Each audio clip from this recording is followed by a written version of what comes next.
ब्रह्मांड और हमारे आसपास घटित होने वाली घटनाएं हमारे दिमाग की वजह से ही मौजूद है और हमारे दिमाग भी इन्हीं बाहर होने वाली घटनाओं की वजह से ही कुछ कर पा रहा है।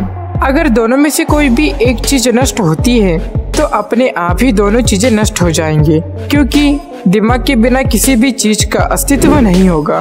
और जब कोई चीज मौजूद नहीं होगी तो आखिर दिमाग देखेगा क्या? अगर आप थोड़ा गहराई में सोचें तो आपको पता चलेगा कि हमारे आसपास की दुनिया हमारे दिमाग की ही एक रचना हो सकती है। जिस लाइट को हम देखते हैं, जिस आवाज को हम सुनते हैं, वो सब ब्रह्मांड में मौजूद लाइट और साउंड का एक बहुत छोटा सा भाग है।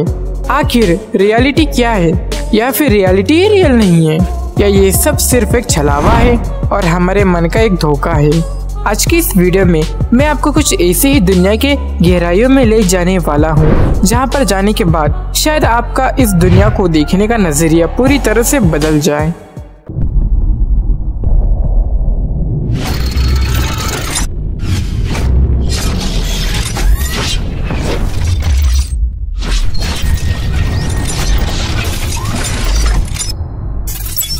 ऐसे लोग जो ये मानते हैं कि उनके दिमाग के बाहर कुछ भी एग्जिस्ट नहीं करता और वह सिर्फ एक छलावा है, उन्हें साइंटिफिक लैंग्वेज में सोलिपिज्म कॉम्प्लेक्स नाम का एक दिमागी कॉम्प्लेक्स होता है।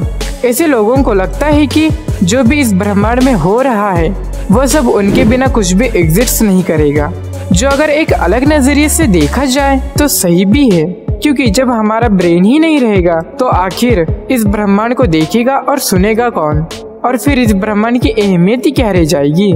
ये आइडिया सबसे पहले 17वीं सदी में रेने डेस्कार्टेस ने दिया था। उन्हें भी गहराई में सोचने पर यह लगता था कि क्या सच में इस दुनिया में कुछ एग्जिस्ट करता है, या फिर सिर्फ हमारे दिमाग की ही एक रचना है जो हम एक वीडियो गेम की तरह एक्सपीरियंस कर रहे हैं। वो एक रियल ट्रूथ जानना चाहते थे, यानी कि एक ऐसी रियलिटी जो सबके लिए सच्चाई हो।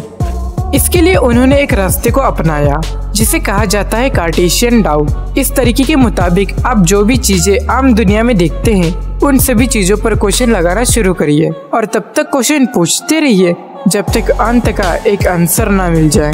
जब उन्होंने ये रिसर्च खत्म की तो उन्होंने एक बात बोली जो आज भी बहुत ज्यादा फेमस है, think there before I exist. इसका मतलब ये है कि मैं सोचता हूँ कि मैं जिंदा हूँ इसलिए मैं जिंदा हूँ। इस बात से वो यही जानना चाहते थे कि हमारे दिमाग के बाहर सच में कुछ भी एग्जिस्ट नहीं करता और रियलिटी सबकी अलग अलग होती है।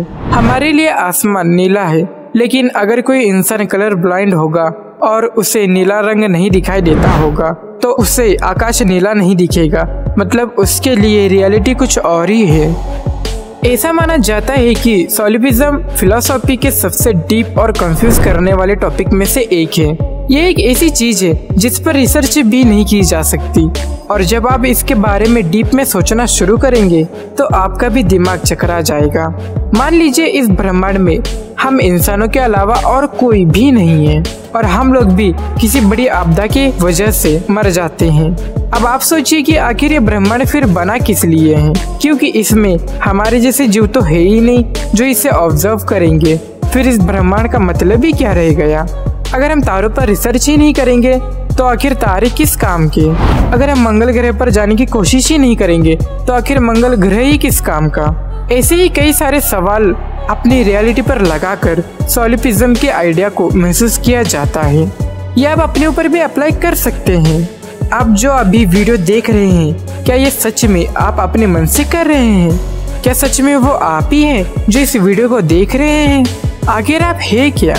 ये ऐसे सवाल है जिनके उत्तर मिलना बहुत ही ज्यादा मुश्किल है और शायद नामुमकिन भी। ऐसा कहा जाता है कि ये दिमागी कॉम्प्लेक्स इसीलिए होता है क्योंकि हम इंसान अपने दम पर नहीं जी रहे हैं, बल्कि कोई बहुत आधुनिक एलियन सिविलाइजेशन हमें कंट्रोल कर रही है। इसे सिमुलेशन हाइपोथेसिस कहा जाता है, जिसके मुताबिक इस ब्रह्मांड में एक बहुत ही ज्यादा हाई टेक्नोलॉजी वाली सिविलाइजेशन मौजूद है और वो हमको कुछ उसी तरह कंट्रोल कर रही है जिस तरह से हम वीडियो गेम में कैरेक्टर को कंट्रोल करते हैं। अब आप ही सोचिए कि गेम में मौजूद कोई कैरेक्टर अगर अपनी रियलिटी पर सवाल उठाने लगा तो उसे क्या महसूस होगा।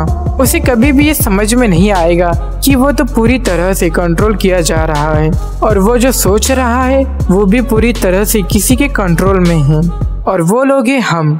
ऐसे ही हम इंसानों के साथ भी हो सकता है। शायद हम किसी के द्वारा कंट्रोल किए जा रहे हो, और आज हम जो भी चीजों पर सवाल उठा रहे हैं वो सवाल भी किसी और की ही हो।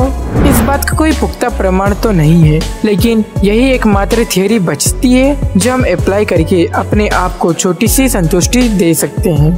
अगर इस सवाल की बात करें कि हमारे दिमाग के बाहर कुछ एग्जिस्ट करता है या नहीं, तो इसका उत्तर देना काफी ज्यादा कठिन है, क्योंकि आखिर हम अपने दिमाग से ही ये सवाल पूछ रहे हैं कि दिमाग के बाहर कुछ है या नहीं। हम रियलिटी उसी को मानते हैं जो हमें दिखती और सुनाई देती है, जबकि रियलिटी सबके लिए पूरी तरह से अलग होती है। एक मेंढक को दिखने वाली दुनिया, उसके जीने का तरीका, उसके जीने का मकसद हम इंसानों के जीने के मकसद से काफी ज्यादा अलग होता है। उसे चीजें सुनाई और दिखाई भी हमसे काफी ज्यादा अलग देती है, और इसीलिए ये तो कभी नहीं कहा जा सकता कि कोई एक यूनिवर्सल रियलिटी भी है, मतलब एक ऐसी रियलिटी जो सबके लिए सेम हो।